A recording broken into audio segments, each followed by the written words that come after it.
fecha se arranca el Es Esto, la fábrica del día de hoy, esta parte del programa en donde lo que hacemos es repensar, rediscutir, reanalizar todo lo que rodea a la industria de la música, una actividad que hace un par de años nada más, si pensamos en lo que es la historia, no sé, de la humanidad me parece un montón, pero por lo menos hablemos de la industria. Es un puñadito de años, hace que cambió todo, hará unos, no sé, 25, 30 años que cambió todo radicalmente. Pasamos de comprar CDs, discos, de precisar de aviones, de container, de cosas que llevan cosas, a estar directamente conectados y con un clic poder escuchar cualquier banda de cualquier parte del planeta Tierra. Para nutrirnos de todos estos cambios, de todas estas revoluciones que han habido en esta actividad que tanto nos apasiona, es que nos hemos nutrido siempre de diferentes diálogos. Hemos hablado con productores musicales, hemos hablado con organizadores de festivales y con bandas, muchas bandas, como es el caso el día de la fecha, donde nos vamos para los Estados Unidos para hablar con los amigos y amigas de BLACKWATER DROWNING, que ya están conectados con nosotros. Hi, how are you? Are you listening me good? Here is Manu, there is Raulo. Is anybody out there? Hello, hi, how are you? Are you mute? I think you're mute. Ahí está. Hello? Ahí está. Hi, my friend, are you listening me good? We are live. Oh, exact moment. Well, I'm gonna leave you with my friend Raulo. He's gonna make the exactly questionnaire, the same question we make for all band, all artists from all parts of the world. And later we're gonna talk about for the present of BLACKWATER DROWNING, okay? Okay. Sounds good. Excelente, Raulo. Todo, está todo adelantado, todo para vos. Metal. Sí, we are really happy to meet you. I'm a big fan of metal music, so we are really glad to meet you. Thanks for your time. We are live. We are going to start with the interview, so please tell us your full name, where are you from, and how old are you? This is Jeremy Bennett. I'm from North Carolina, and I am 44 years old. Okay, I'm over 40, so it's okay, no problem with that. I'm going to make a little translation for the Spanish listeners. Estamos hablando con Jeremy, que es del norte de Carolina, de Estados Unidos, y tiene 44 años. And can you tell us which is your first memory of you listening to music? Oh gosh, that would be maybe 8 years old, hearing Little Richard on a jukebox. Beautiful. Bueno, nos estaba contando de su primer recuerdo escuchando música a los 8 años, escuchando Little Richard. It's the first time that somebody told us Little Richard, so it's nice. Oh yeah. And see, can you tell us which was your first instrument and which was the first song that you learned?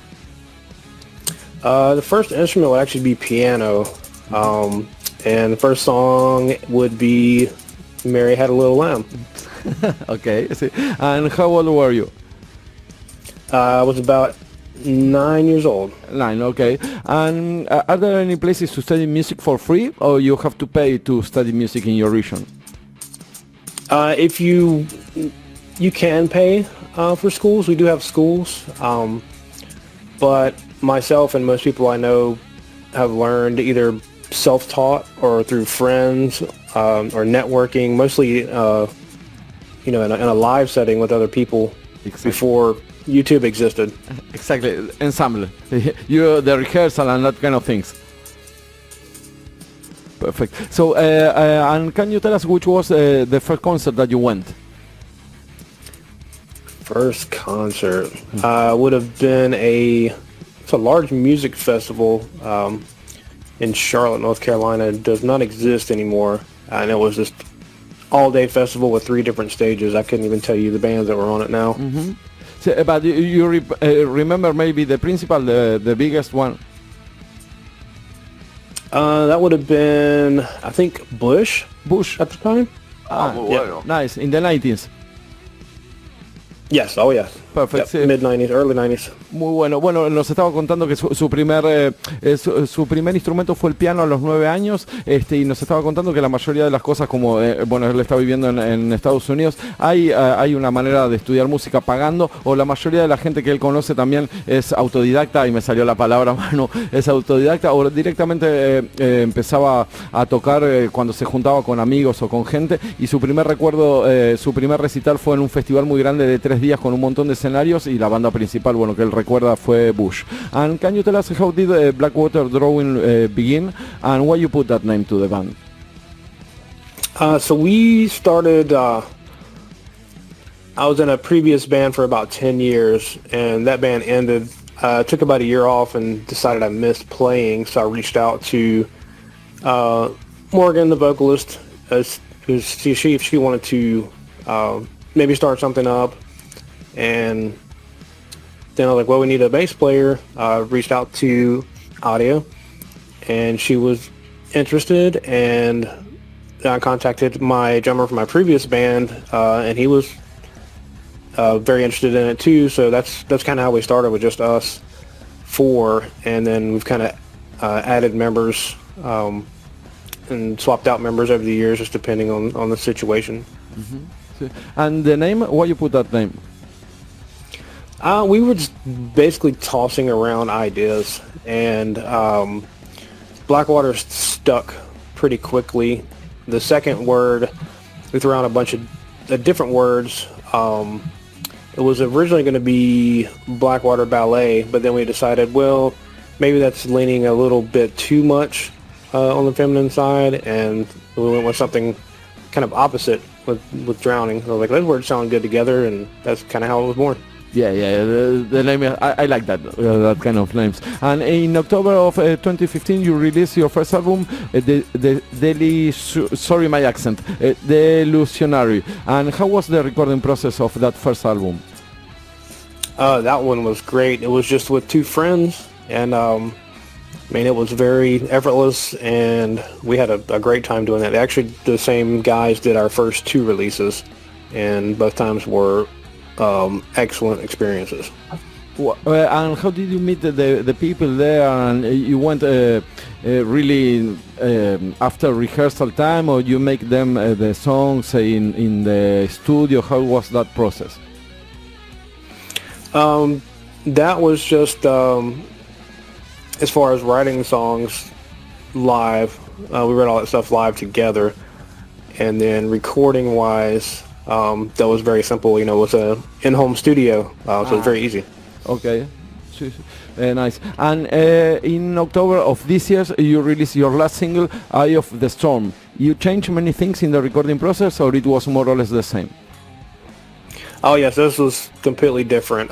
This was all tracked and edited at home by me, and then was sent to Christian Donaldson from Cryptopsy, guitar player from Cryptopsy, and he did all of the mixing and mastering for this. So it was a different process, lots of learning, but it was fun. Wow. And Manu, ¿querés hacer alguna pregunta sobre el sonido, sobre el audio? No sé si vas a hablar del último lanzamiento más adelante. Dale para adelante, no hay problema. No, cuando hables del lanzamiento lo meto ahí. Sí, no, igual no tengo ese para el final de todo. Bueno. Okay, my friend, I love the Eyes of the Storm. You know the song you released about, 3 months ago, you know? Huh? Yeah. Thank you. And I found that you mix some keyboards, things. They are like a melody, with Arabic melody. I don't know. Maybe I just say stupid thing, but how do you manage that? The possibility to mix your music with new sounds. I don't know what to say. You understand me? Oh yeah. So this time around we were like.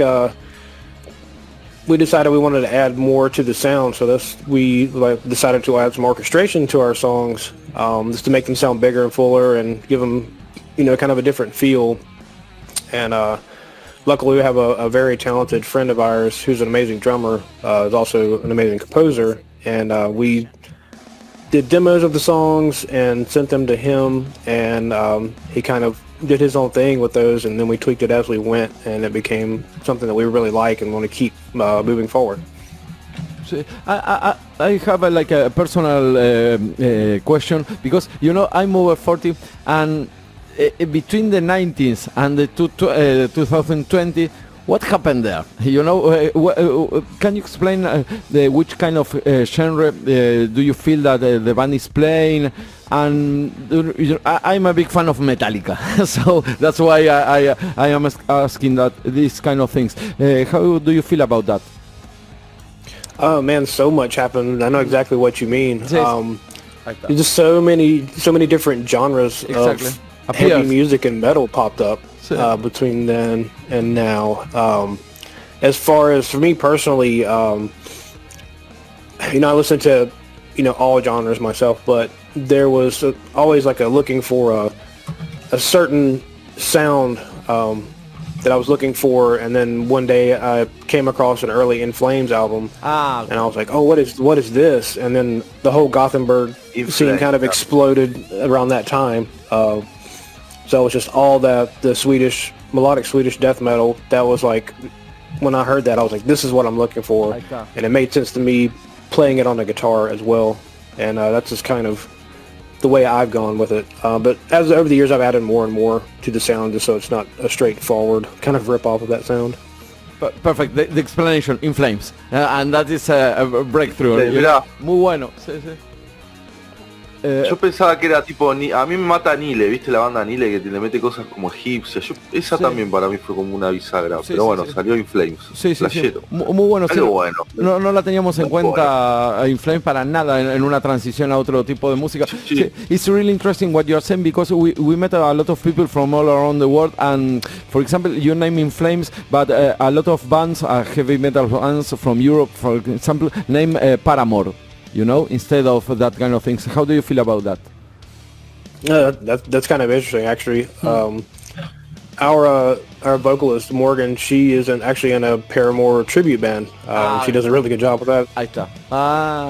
It always appears Paramore. It's incredible. Sí.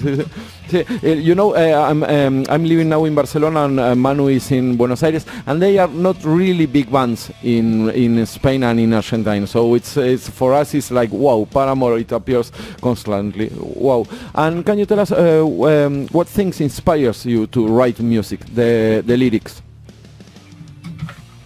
We actually kind of get together as a group, maybe discuss an idea and write a few lines out and kind of expand on that and which direction we want to go with it. And a lot of times it also depends if we have the music first. We can listen to the music and say, well, this song sounds like it might be about this or feels this way. Perfect. And do you inspire it maybe in some book, something that you read, or it's the common life? More so common life on everything. Okay. There's some things that from books of mysticism and things like that, but it usually relates to real life. Perfect. And when you're playing guitar, you search for a sound, or you just came with a sound of this is my type of sound of guitar, and you let it go. How do you manage that? The sound of the a little bit of both, actually. It just depends. It can go either way on that. I'm always searching, always trying to improve, but at the same time, when you find something, that's it. And when do you think that you reach that? That's it. Oh man, you just know it. It just feels right. Perfect. See, and you play a lot with plugins and that kind of things? I do myself. Yeah, I do all of my practicing and recording and demoing on computer, so it makes it easier to record any ideas you might have that pop up. So yeah, I just do all that kind of on the PC. Perfect. Then we are going to send you a lot of record labels and music from Europe that you can maybe change opinion with them. And I think that it's a really interesting band to present, to Europe and that kind of places. It's incredible. Really hard band. Sí. Manu, ¿alguna otra pregunta o sigo? Tengo tres más. El amigo es guitarrista, digo bien. Sí, you are the guitar player of the band. Yes. Sí, the guitar player. Sí. ¿Cómo componen las dos guitarras? ¿Cómo lo trabajan? Manu is a guitar player and I'm a bass player. Manu wants to ask you how do you compose with two guitars? I don't know. I've always kind of written that way. Once I figured out how harmonies work, it just became impossible to play as a single guitar player. So yeah, just kind of write a riff and then say, well, does this need a harmony or does this need a melody or an octave or a chord behind it? And it just depends on the riff. But for the most part, it always takes two guitars to fill that sound out. Perfecto, sí, es un gran buscador, está todo el día en la computadora, Manu, buscando cosas, un infierno. Si te parece, Manu, 4 preguntas más y vamos. Sí. Vamos bien. Jeremy, how do you feel about artificial intelligence?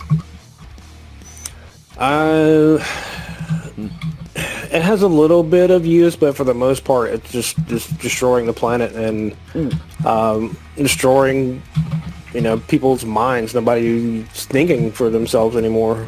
Just kind of, let me just ask the AI how to do this, or what do they think about that? So there's maybe a small niche for it, but I think it's just being overused very badly right now. See, I think that I agree a lot with you, but I think it's more like a tool, but maybe because we are over 40. For the younger people, maybe it's different. I agree with you with that.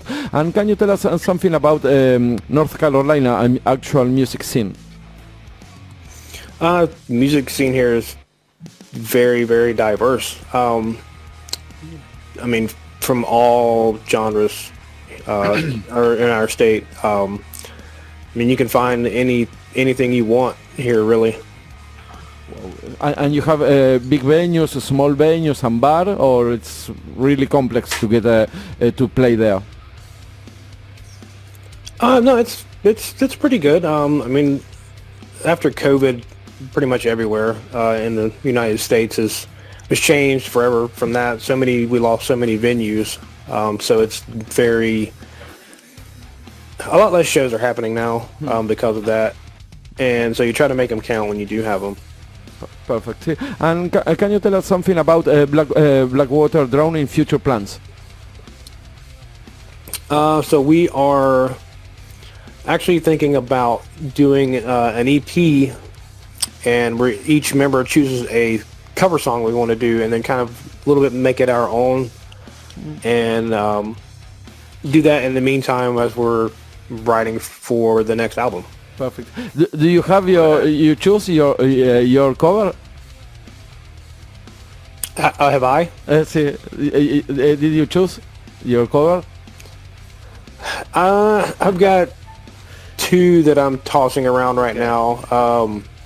One is excuse me, Black Sabbath, Supernaut. Cool. Which is already, kind of a metal song, but I think it could be made very, very heavy. And the other one is the complete opposite, 80s song, She Drives Me Crazy by Fine Young Cannibals. Take that and make that heavy. Excellent. Thanks for the information. I have to make that question, Thanks for that. Yeah. And bueno, just to finish the interview, we are going to play Snake Shoes. Can you tell us what represents that song to you? So that song is just about addiction, unhealthy addiction. And then the actual name of the song came from an episode of the show Parks and Rec. There was a kind of a joke on there, so we kind of made the joke into the title, but the lyrics are actually more on the serious side. Perfect. Manu, si te parece, cerramos ninguna pregunta más. Sí, espectacular. Perfecto. Sí. Muy bueno. Thank you very much for your time. It's really been really interesting to speak with you, and we keep in touch, okay? We are going to send you the interview when the live show ends. Thank you. Bye. Awesome. Thank you. Bye. Thank you. Todo tuyo, Raúl, llévatelo, espectacular.